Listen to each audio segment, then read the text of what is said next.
This is a 70-year-old male. He was in an automobile crash. He sustained an anterior column posterior hemitransverse fracture. He's obese. He's dialysis dependent with end-stage renal disease, AFib. He's had cancer of the colon with a colostomy, appendectomy. He's not the healthiest of patients. This is our initial radiograph as he comes into the trauma bay. You can see the significant obesity. He's had prostatectomy as well. And if we look closely, we can see the posterior column displacement. We can see that there's marginal impaction of the dome, and there's this impaction at the edge of the articular surface of the femoral head. So he has quite a substantial injury, and the body habitus is severe, and he's a sick patient. These oblique views demonstrate similar findings of a displaced posterior column on this iliac oblique. And then there's also an anterior column, really it's anterior, a low anterior column fracture on the operator oblique. CT scan shows all of this in much more detail. And you can see that he has both anterior and posterior columns displaced with articular comminution there in the dome.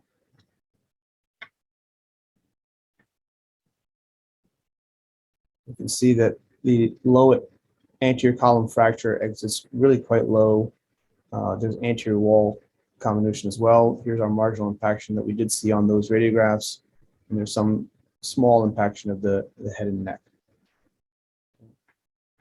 For those of us who like a 3D CT scan, you can see that low anterior column really well below or just below the AIIS, which is very important for how we might choose to manage this.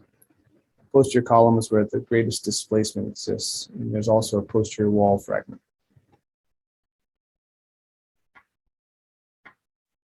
So when we think about geriatric acetabulum fractures, sometimes we'll treat them non-operatively if they're minimally displaced, not in the weight-bearing dome. If the patient's non-ambulatory or severely elderly, or they're just a poor surgical candidate.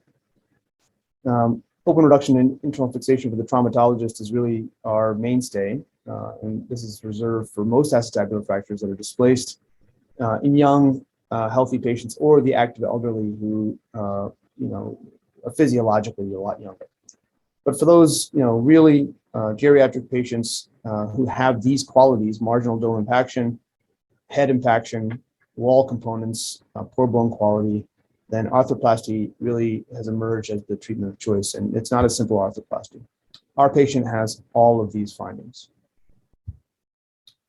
If we look at the literature on factors predicting failure of open reduction and internal fixation, there's been these large series over the past several years, really several decades.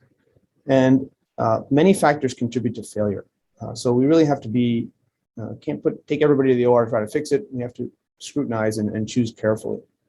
So the literature tells us that patients over 40 are at higher risk. And I'll tell you today, that's really young. We're operating and repairing much older than that.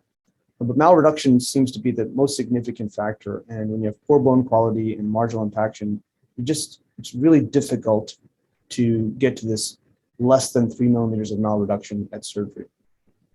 You start adding in comminution of the walls or of the dome, and it gets even more difficult. And then if there's articular cartilage damage, well, even if you put the bone back together, you're going to end up with post-traumatic arthritis.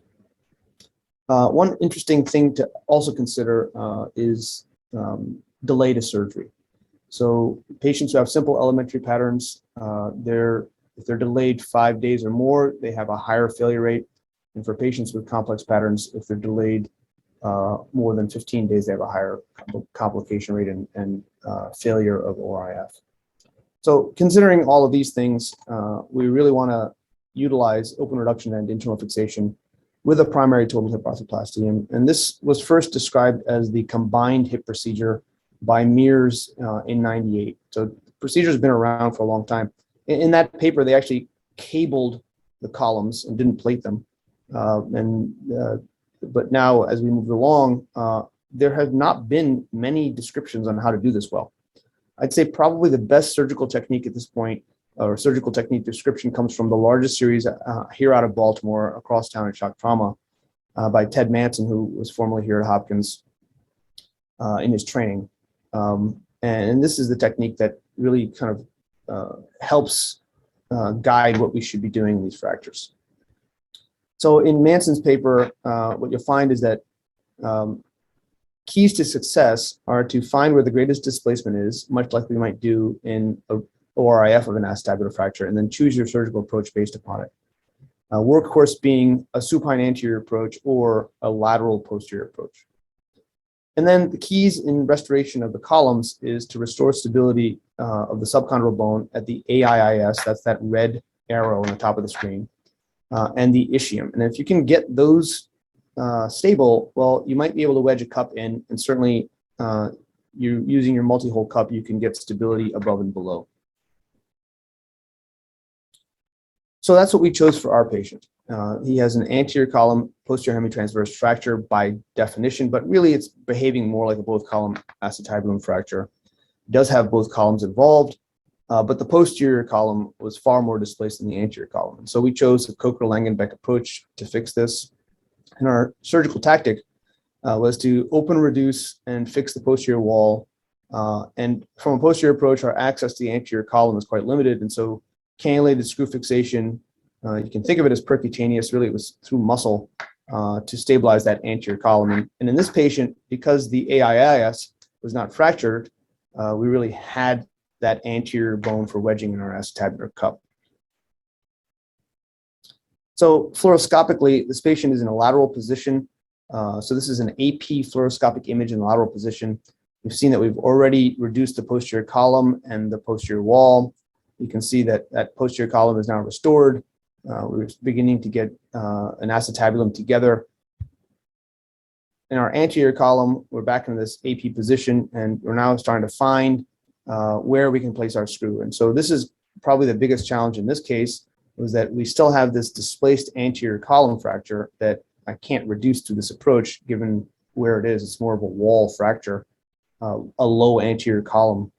And so this was a challenge, but we could see it fluoroscopically, and then we were able to get our column screw down. And once we have this column screw, we now have the ability to finish fixation of the posterior column, and then we've contained the cup, the acetabulum for cup placement. And so we've got posterior column buttress plating and reduction, and then we can fit our acetabular trial and then the original cup in. And this is going to be done fluoroscopically and verified for version and inclination. Now, what's interesting for this case and what makes this case most challenging is that that low anterior column fracture still remained non-reduced. And while I didn't anticipate that this would be an issue, this turned out to be the most significant issue in this case. So it's hard to see what the problem was, but I'm going to show it on this CT scan, where after we've come out of the operating room, we got this post-operative CT scan. We couldn't demonstrate it on fluoroscopic imaging, but there was that large fragment of bone sitting anteriorly, and it was right in this region right there. Pause here. Hopefully you can see my cursor. But right in the anterior to that screw was a large portion of the anterior column. And with internal rotation, this would leave our acetabulum, leave our trunnion out of the acetabulum and cause dislocation. And so what we've discovered was that leaving that anterior column unreduced required us to lift the anterior capsule and osteotomize this with an osteotome to remove that bone. Without doing that, we couldn't get the stability that we needed with internal rotation. So that's what we did. And so you can see here in this postoperative film that there's still some displaced anterior column bone, but we took off much of that anterior column as it approached the anterior wall, which then gave us the stability we needed. And so he was no longer unstable. And that's that anterior column fragment.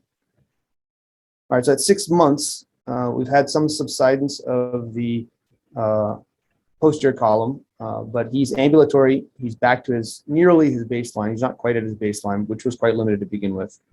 But we did successfully stabilize both anterior and posterior columns enough to get this to be a successful arthroplasty. So this is quite a challenging case, not done very commonly, increasingly on the rise for this patient population. The key tips and tricks here are to choose your approach based upon your displacement, restore that AIIS and ischium support so that you can wedge your cup in place. And this new finding of making sure that your anterior column is either reduced or look for the malreduction to avoid impingement and posterior instability. References, we're writing that up as a case. Thank you.